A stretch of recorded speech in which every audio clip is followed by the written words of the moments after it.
मी काजल तुम्हा सर्वांचं माझ्या YouTube चॅनलमध्ये आणि अजून एका नवीन व्हिडिओमध्ये अगदी मनापासून स्वागत आहे। तर जसे मी काल तुम्हाला सांगितलं होतं की आज मी बेसिक गोष्टी की कशाला काय म्हणतात किंवा शिलाईच्या स्टार्टिंगला तुम्हाला काय काय वस्तू लागतात ही सर्व बेसिक माहिती देणार आहे। कारण जे नवीन असतात त्यांना माहित नसतात, जे आधीच करतात शिलाई त्यांना तर माहीतच असेल की कोण कशाला काय गोष्टीला काय म्हणतात किंवा कसं सगळं असतं ते।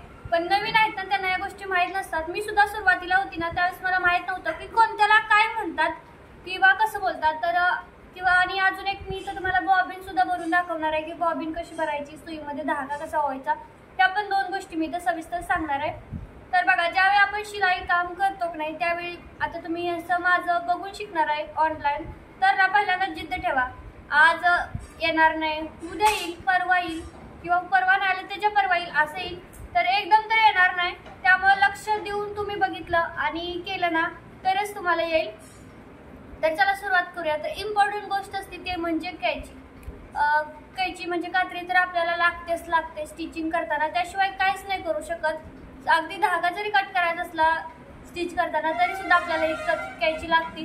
पण ज्यावेळी सुरुवात तुम्ही करणार असाल ना, येतंय का नाही बघणार असाल, त्यावेळी तुमची नॉर्मल घरातली जी कैची असेल ना ती वापरली तरी चालेल किंवा एकदम छोटी कैची तुम्ही आणलीत ना 100-150 रुपयांची तरीही चालेल। आता ही कैची तुम्ही सांगायचं झालं तरी महाग भेटते, काहीतरी समथिंग 450च्या आसपास ही कैची भेटते। जर शॉपमधून घेतली तर 500-600 पर्यंत सुद्धा जाते। फ्लेक्झॉन कंपनीची कैची आहे, तुम्ही बघू शकता। त्यामुळे जर तुम्हाला ही कैची घ्यायची असेल खूप फास्ट चालते आणि हे जे आहे की नाही हे त्यांनी जे स्ट्रक्चर आहे ते व्यवस्थित आहे, त्यामुळे आपल्या बोटांना कोणतेही म्हणजे फोडं येत नाहीत किंवा काहीच होत नाही। जर कैची वापरताना ही वापरा जी तांब्यासारखी असती नॉर्मल कैची जी सगळेच वापरतात ती वापरू नका, कारण त्यामुळे आपल्याला ना इकडून खूप डॅमेज, आपला हात त्याला खूप लागतं, फोडं पण येतात आणि मग खूप दुखायला लागल्यानंतर इरिटेट होतं, सोडून द्यावं असं वाटतं। त्यामुळे कैची वापरताना मी सांगेन अशी कैची तुम्ही परफेक्ट यूज करत असाल तर घ्या। पण फक्त जर शिकायचं असेल तर तुम्ही साधी घरातली कैची वापरा, तुम्हाला कट करता येतंय का वगैरे ह्या गोष्टी तुम्ही बघा। तर आता हे झालं कैची विषय आणि मशीन लागते हे तर सगळ्यांनाच माहिती आहे, मशीनशिवाय आपण काहीच करू शकत नाही। त्यानंतर नॉर्मल गोष्टी आहेत त्या म्हणजे हे बघा, तर हे पिकोचं फूट आहे। पिकोच्या फूटला ना इथून एक असा होल सारखा असतं ज्यामध्ये आपण आपला जो कपडा असतो तो आतमध्ये घालून मग आपल्याला पिको करावा लागतो। तर हे इम्पॉर्टंट आहे पिकोचं फूट।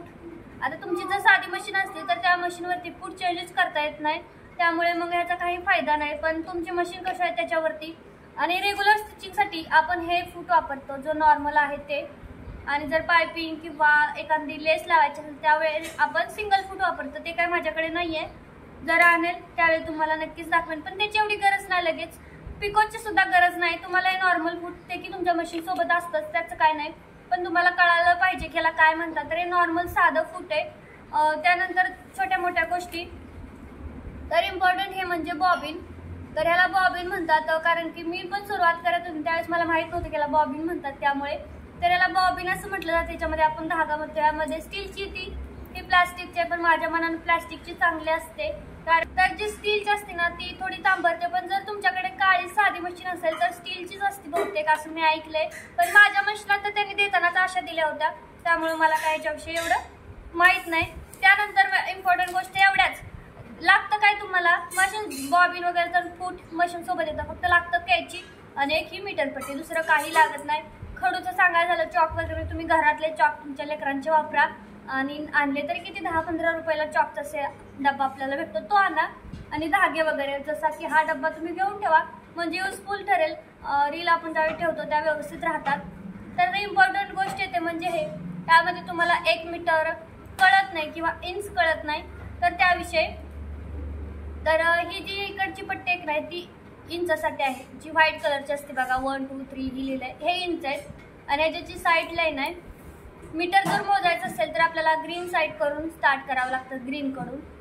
तसं तर तुम्ही इंच सुद्धा इकडनं सुरुवात करू शकता, पण मी सांगेन इकडनं पाठीमागनं मीटरसाठी इकडनं मोजायचं, इंचासाठी हे व्हाईट इकडनं मोजायचं म्हणजे कळतं। इकडचं जे आहे ना ते थोडं ह्याचं आहे, त्यामुळे आपल्याला पटकन जमत नाही, किंवा कोणी इकडनं करतं कोणी इकडनं करतं, आता ज्याचा त्याचा जो प्रश्न आहे।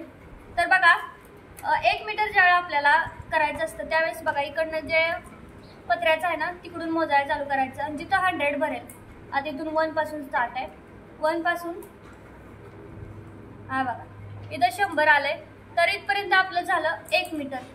हा जो एवढा कपडा आहे, एवढी पट्टी आहे ती 1 मीटरची झाली. तर त्यानंतर 1 इंच. तर आता मी बॅकच्या कॅमेऱ्याने दाखवते, कळणार नाही असं. तर आता बघा हे जे आहे इथपर्यंत हे 1 इंच आहे. तुम्ही इकडनं मोजू शकता, इकडनं सुद्धा सेमच आहे, काहीच चेंज नाही. दोन्ही साईडने तुम्ही मोजू शकता, ग्रीनने मोजा व्हाईटने मोजा. पण ज्यावेळी मीटरमध्ये मोजतो त्यावेळेस इकडचे जे अंक असतात ना A1 2 3 ते आपल्याला लागतात आणि इंचसाठी इकडचे जे आहेत ना ते लागतात. तर इंच मोजताना शक्यतो इकडनंच मोजा, मी सांगेन, मी तर इकडनं मोजते. तर आता हे झाला इथपर्यंत 1 इंच. इथं अर्धी एक रेष आहे बघा कोणाची, इथं दिसणार नाही, इथं तुम्हाला दिसेल ही मधली. इथपर्यंत हा इथून एवढा, म्हणजे ही एक लाईन, यामधल्या 3 लाईन इकडचे 5 लाईन जे आहेत ना ते झाला अर्धा इंच, म्हणजे जो इथपर्यंत आहे तो अर्धा इंच. आता या दोन्हीतला मधला जो आहे इथपर्यंत ही जी एक मोठी लाईन आहे इथपर्यंत झालं पाऊण इंच. बघा अर्धा इंच, पावणे 1 इंच, 1 इंच, 2.25 इंच, 1.5 इंच, पावणे 2 इंच, 2 इंच. आणि पाव मध्ये असेल तर पाव म्हणजे फक्त इथून ही जी लाईन आहे इथपर्यंत आपलं पाव येतं. तर बघा इथलं तुम्हाला समजलं असेल 1 इंच 2 इंच हे तर समजतं, पण या छोट्या लाईन आहेत ना त्या पण समजणं महत्त्वाचं असतं. पाऊण इंच कुठे येतं, अर्धा इंच कुठे येतं, 1.25 इंच कुठे येतं, 1.5 इंच कुठे येतं, ह्या पण गोष्टी समजल्या पाहिजेत. तर हे बेसिक आहे, हे तर तुम्हाला आलं पाहिजे, त्याशिवाय मग माप घेताना कळणार नाही. तर हे झालं इथलं इंचाचं. आता इंच आणि मीटर ह्यामधला फरक तुम्हाला कळला असेल. तर आता 1 मीटरपर्यंत मी तुम्हाला सांगितलं, तर अर्धा मीटर कसं मोजायचं बघा. इथून 1 पासून स्टार्ट केलं, जिथं 50 येते, हे बघा इथं 50 आलं, तर इथपर्यंत झाला आपला अर्धा मीटर. इथून सरळ पुढं गेलं, पुढे गेल्याच्या नंतर इथे बघा 100 येतंय, 100 पर्यंत आलं की झाला आपला 1 मीटर. आता 1 मीटर 1 इंच अर्धा मीटर ह्या सगळ्या गोष्टी तुम्हाला बेसिक समजल्याच असतील. तर बघा आता माझ्या मशीनला अशी सेटिंग आहे, पाठीमागं जी अशी एक कांडी दिली आहे तिथे आपली जी काय रीळ आहे दोऱ्याची ती अडकवायची, आणि ह्या पुढच्या साईडला एक दिलेला आहे अजून एक, तिथे बॉबिन अडकवायची. आणि आता धागा मी तुम्हाला सांगते कसा बसवायचा आहे तो. तर आधी मशीनमध्ये अडकला होता तो मी काढून घेते धागा. तर बघा आता हे यू टर्न आहे की नाही, इथून अशा प्रकारे खालून यू टर्न घ्यायचा इकडे, आणि मग ह्या काय बोलतात ते ह्याच्यामध्ये अडकवून मग सीधा आपल्याला बॉबिनमध्ये 2 ते 3 तिळं द्यायचेत. तर ह्या मशीनचं बॉबिन भरणं जास्त सिंपल आहे असं मला वाटतं. बाकीच्या ज्या नॉर्मल मशीन असतात त्यामध्ये थोडं अवघड असतं. त्यानंतर हे पलीकडे पुश करायचं, म्हणजे थोडं दाबायचं, आणि मग आपल्याला जे हँडव्हील आहे ते बाहेर ओढायचं आहे, बटन स्टार्ट करायचं, आणि जे आपला फुटर आहे त्याच्यावरती पाय द्यायचा, म्हणजे आपली मशीन आपोआप सुरू होते. तर बघा सगळ्यात आधी हे फिरत नव्हतं, म्हणजे भरली जात नव्हती, कारण की लूज पडली होती बॉबिन. त्यासाठी आपल्याला अजून 1 ते 2 तिडे ह्या दोऱ्याचे द्यावे लागतील, म्हणजे थोडंसं प्रॉपर. आणि मग त्यानंतर लगेचच ही बॉबिन भरली जाते. तर बघू शकता एकदम लगेचच थोडासा धागा फक्त थोडा टाईट बसवायचा, काही सेकंदामध्ये ही बॉबिन फुल भरली जाते, बिलकुल पण टेन्शन किंवा ताप नाही आहे. आणि फुल भरल्यानंतर तुम्ही मशीन किती जरी चालवली तरी ती बॉबिन फिरत नाही, धागाही भाग फिरत नाही आणि बॉबिनही फिरत नाही. बघू शकता आता मशीन चालूच आहे पण धागा आणि बॉबिन दोन्ही फिरत नाही, कारण की बॉबिन फुल भरलेली आहे असं तुम्हाला इथं समजतंय. त्यानंतर धागा कट करायचा, हँडव्हील जो आहे तो आतमध्ये पुश करायचा, आणि त्यानंतर ही जी बॉबिन आहे बाहेरच्या साईडला पुश करून काढून घ्यायची. बघू शकता अशा प्रकारे आपली व्यवस्थित आणि टाईट अशी बॉबिन भरली गेलेली आहे. आता हे बॉबिन अडकवायचं जे आहे त्याच्यामध्ये आपल्याला ही बॉबिन घालून घ्यायची बघा अशा प्रकारे, आणि मग इथं जो यू टर्न आहे तिथून आतमध्ये घ्यायचं. तर बघा अशा प्रकारे, आणि मग इथून पुन्हा आतमध्ये, आणि ही आपली बॉबिन भरून इथं झालेली आहे. तर ह्या होत्या काही बेसिक गोष्टी, ज्या छोट्या मोठ्या गोष्टी आल्या पाहिजेत किंवा माहीत असणं गरजेचं असतं. नवीन जे शिकतात ना त्यांना, बाकीच्यांना तर माहीतच असतील, त्याबद्दल काही इश्यूच नाहीये.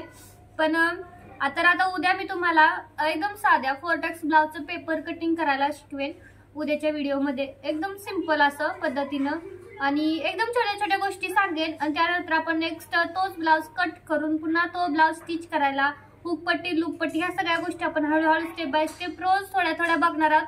तर त्यासाठी आपल्या चॅनलला सबस्क्राईब करा आणि खूप सारं प्रेम द्या, खूप सारे आशीर्वाद द्या. पुन्हा भेटूयात उद्याच्या व्हिडिओमध्ये, तोपर्यंत बाय.